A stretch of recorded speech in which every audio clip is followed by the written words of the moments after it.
Alright gang, story number 2 to keep things rolling. One of the major narratives of the left now, which it has repeated ad nauseum for almost a year, is that the protest that took place on January 6th at the Capitol was a full-blown insurrection. It was an assault on the temple of democracy. It was the worst thing to happen in D.C. since the War of 1812 and the British burned down the White House.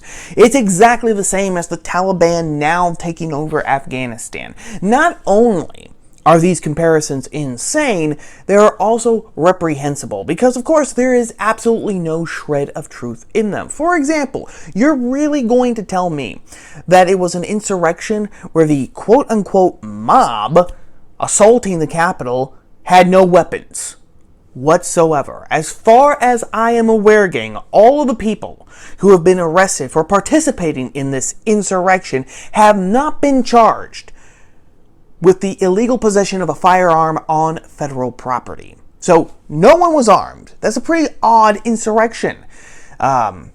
To have these rebels and agitators go unarmed, as if just maybe waving American flags. Yeah, 70-year-old grandmothers waving American flags and aging rock stars pointing their fingers at people, and the guys in pseudo-war paint with the fake made-in-China plastic horns on their heads were going to be so terrifying to the wokeified people in Washington, D.C. that they just, I guess, either keel over or they just cower underneath their desks and let them have the run of the place.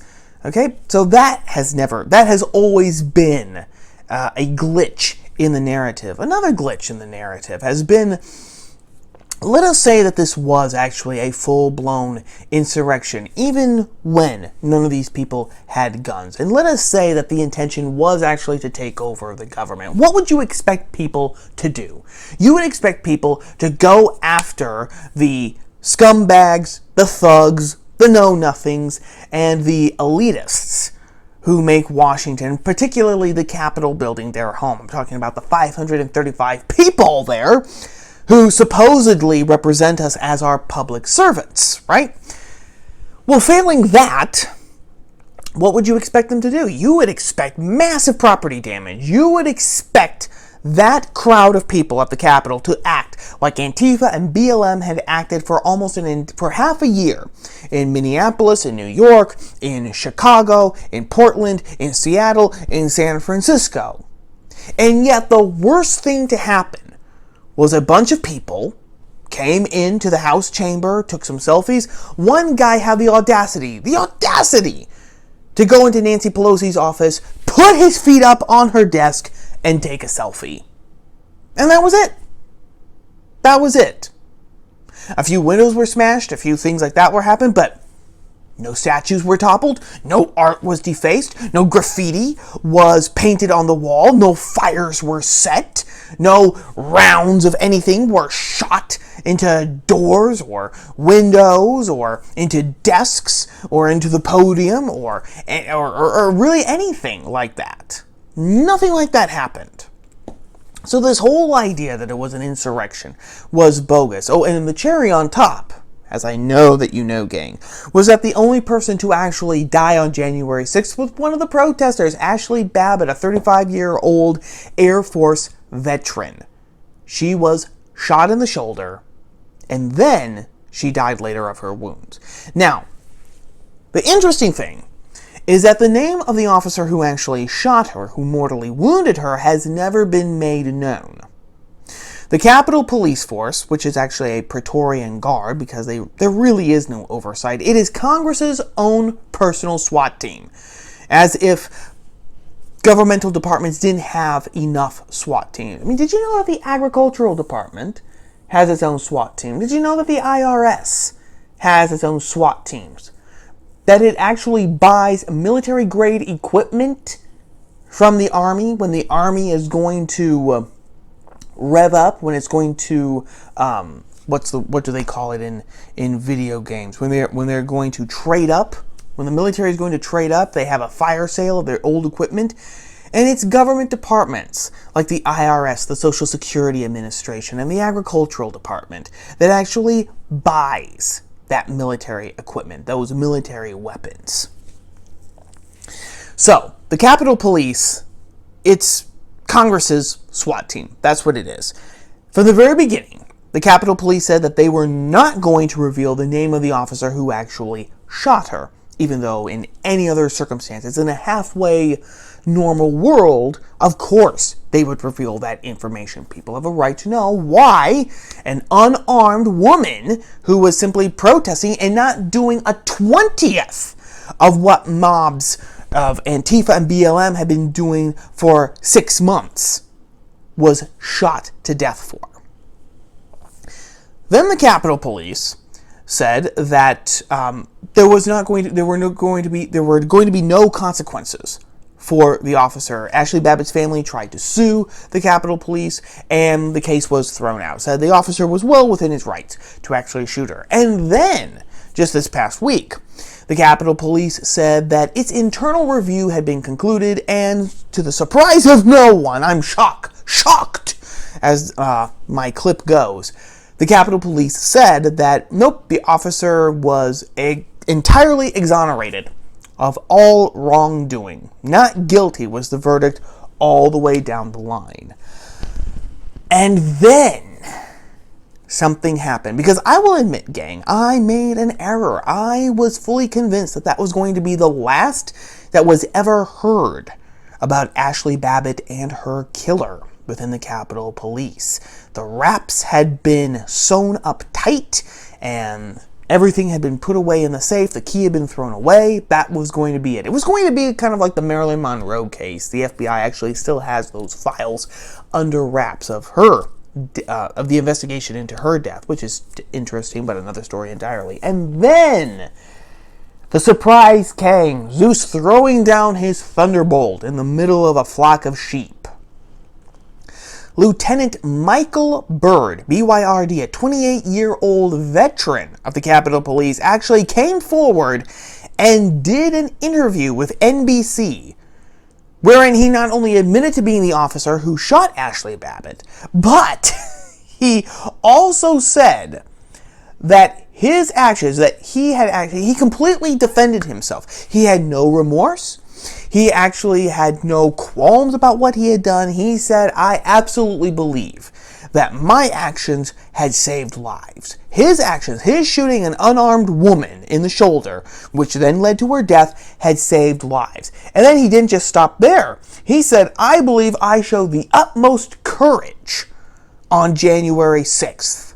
The utmost courage, really.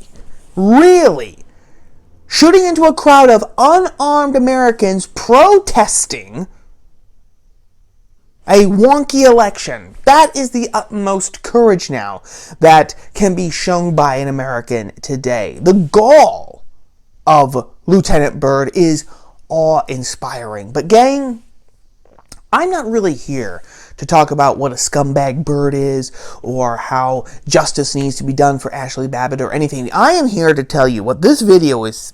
What the purpose of this video is to tell you that it's all fake. It is all fake for multiple reasons. What this is a distraction, gang. This is an obfuscation. They are playing us for fools with this story. And there are several clues scattered throughout it that actually reinforce that idea. So according to the interview that Byrd did with NBC, for Byrd, who is black, what a coincidence. I'll get to that in just a second. For Byrd, who is black, the incident turned his life upside down. He has been in hiding for months after he received a flood of death threats and racist attacks that started when his name leaked into right-wing websites. What websites? What websites? NBC gives absolutely no list. I will actually link this story in the description box below so you can see for yourselves. NBC gives absolutely no lists of websites where Byrd's name was actually outed, okay? None whatsoever. Which then raises the question, okay, was his name actually even leaked anywhere. Because if these right-wing, accordingly, these quote-unquote right-wing websites had leaked his name, okay, why wasn't this front page news in the conservative media circles? Why wasn't it on Breitbart? Why wasn't it on the Daily Caller? Why wasn't it on the Post Millennial? Why wasn't it on the National File? Why wasn't it on the Daily Wire? Why wasn't it on National Review? Why wasn't it on the Federalist? Why wasn't it on any of the usual suspects when it comes to conservative media? Because even if it was just a story that was picked up, you have Weasel Zippers, you have the Gateway Pundit, you have a WorldNet Daily. I mean, just tons and tons of websites. You're saying that none of these, for lack of a better word, mainstream conservative news sites picked up on that story? They didn't even just say, oh, well, so-and-so has claimed that it was this officer who shot Ashli Babbitt, and we're still trying to confirm this story. It is a developing story. We will post updates on it whenever we can. None of that happened. So that is suspicious. Another thing that is suspicious, gang. How were these people actually able to out Byrd's name?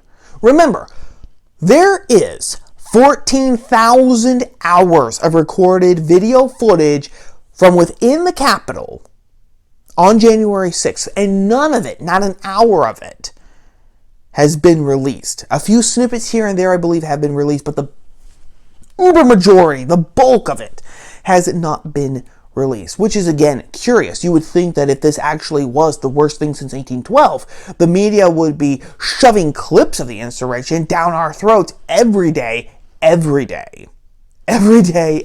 single day, because it would boost their narrative. Of course it would. Oh my gosh, we finally have proof that these evil white supremacist wannabe terrorists were trying to take over the government. Here's the proof. America, be afraid. Be very, very afraid. None of that has happened. So again, with no footage there, now Ashli Babbitt getting shot has footage, okay? But with no other footage there, how exactly was Byrd able to be outed? And then that leads to another question.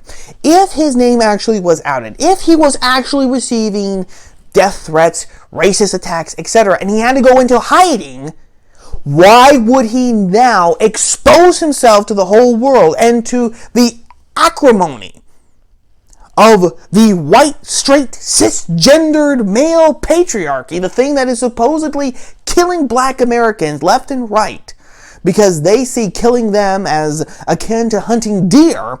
Why would he reveal himself to that whole system, thereby ensuring that he gets more death threats, that he gets more attacks, especially when he had nothing to gain? He had nothing to gain. He had already been exonerated. The Capitol Police already said that nothing was going to happen. He could have slipped right back into anonymity. Nothing would have happened. And yet all of a sudden he chooses to reveal his name, and he starts to pat himself on the back by saying, I showed the utmost courage. I saved lives. And we're going to come back to that in just a second, all right? Why? It doesn't make sense. Well, I'll tell you why. Like I said, when I first started on this little rant, gang, it's obfuscation. They want to cover up Afghanistan, that continuing mischief. Like I said in that first video, so many things right now can be tied to Afghanistan, especially now when the Taliban, which America, okay, the administration trusted the Taliban with actually processing people going into the Kazdi International Airport there at Kabul. Well, apparently, the Taliban, after being given that position of trust by the American authorities stateside, allowed a couple of suicide bombers to slip in and detonate themselves. 200 people have been killed, which include 12 Marines. So now actual American lives have been sacrificed by this complete debacle.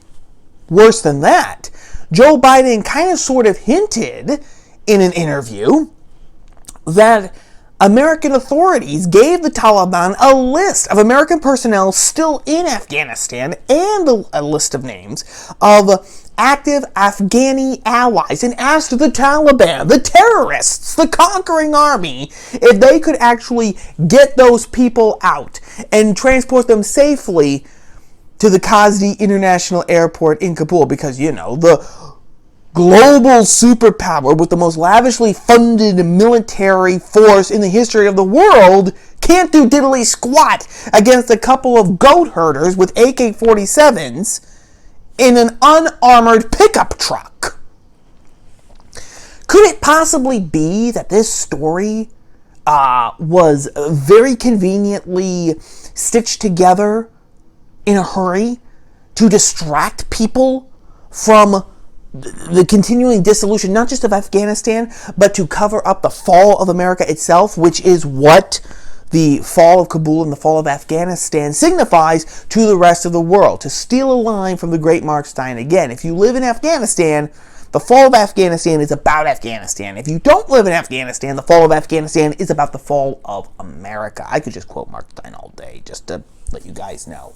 So this is why. Also the fact that Lieutenant Byrd happens to be black. Now, I don't know what percentage of the Capitol Police Force is made up of black officers. It could perfectly be well within the realm of belief that Byrd actually did shoot Babbitt. But you have to admit that it's very convenient to the narrative that the evil, filthy, insurrecting white supremacist woman was killed by a black man. The optics are just a little too perfect there. They're just a little too perfect there, gang. And just to double down on that, again, the only thing that we have to go on that Michael Byrd is, in fact, the killer of Ashli Babbitt is his word. That's the only thing. Again, we have footage of Ashli Babbitt being shot, but apparently no one else was able to figure out, except again, for these anonymous right-wing websites that NBC hints at, no one else was actually able to figure out from that footage that Michael Byrd was the shooter. It could very well be that Michael Byrd was just told or was paid off to take credit for Ashli Babbitt's killing, because they knew that the optics of a black man shooting the white supremacist would work really well. And before I wrap this up, gang, I just have to say this. When Byrd says that he saved lives, that was the only thing he could do to actually stop, he also admitted, actually, by the by, Matt Walsh actually tweeted this out. Michael Byrd admitted that he didn't necessarily think Ashli Babbitt was armed. He said that the question of whether she was armed didn't factor in his decision to shoot her. It never. So he didn't know. He didn't know if she was armed or not. He still shot her. So now we're being told that one of the most lavishly funded police forces in the United States, last year their budget was $460 million. Just a little shy of $500 million. You're saying that the Capitol Police have no other toys to play with to disperse rambunctious crowds other than live rounds? What's happening here, gang, is not just obfuscation, it's a message. They're saying that any agent of the ruling power can decide on the turn of a dime that you are a threat to the ruling powers, and then they are completely justified in taking whatever measures they think appropriate to putting you down, and they will face no consequences. In that confrontation, you're the one who's going to get hurt, not them. That is the message that is being sent there, along with the key jangling distraction from Afghanistan. It is evil. It is awful. It is reprehensible, and it deserves to be burned down. I will say it again. It all deserves to be burned down. That is story number 2.